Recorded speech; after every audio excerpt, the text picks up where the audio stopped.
Hello, I'm Lauren with IndoorGardening.com, and today we're going to talk about how to propagate a pothos from cuttings.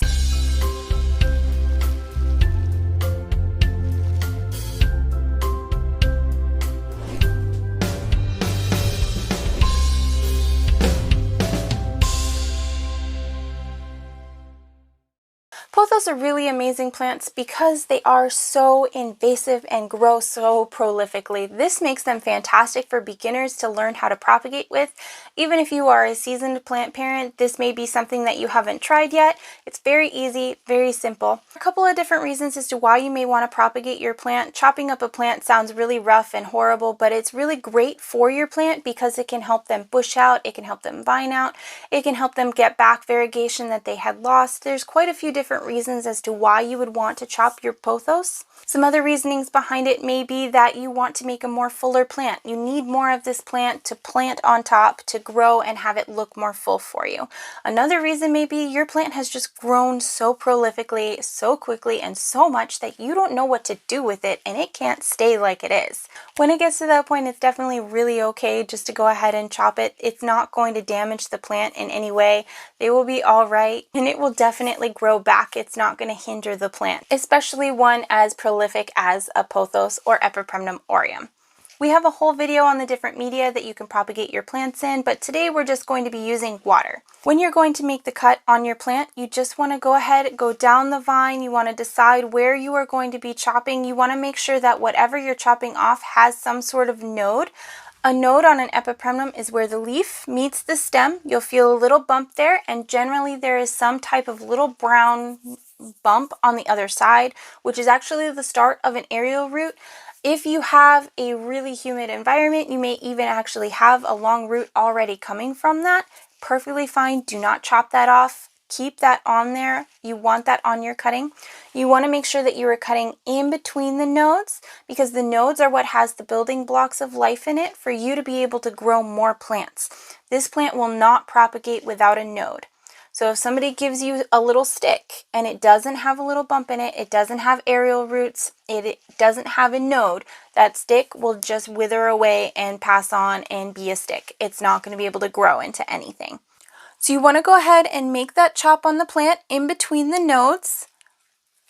And then you want to go ahead and take those nodes, especially if they have aerial roots, and place them in the water. You want to have the jar of water not covering the leaves, and you want to place it in somewhere where there's going to be quite a bit of light. Change the water about once a week to a month, depending.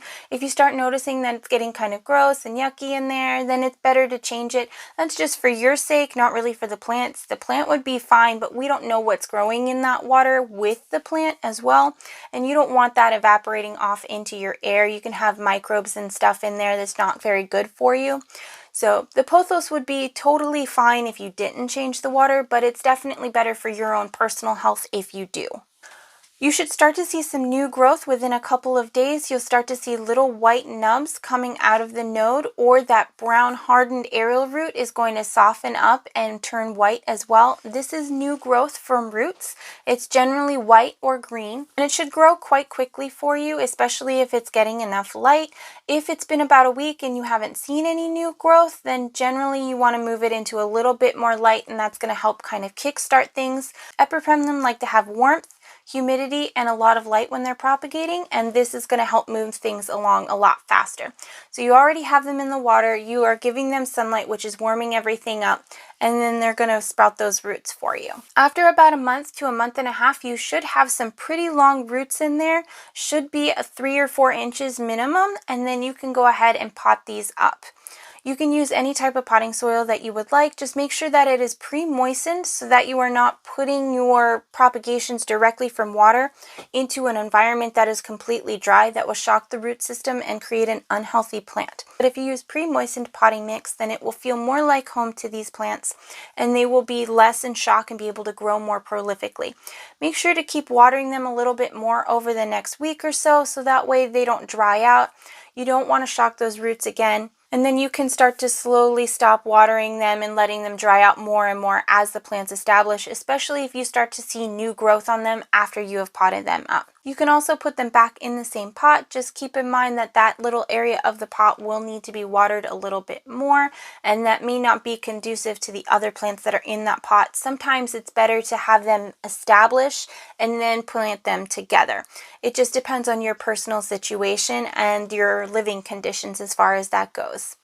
And there you have it. Easy peasy. You propagated your plant start to finish.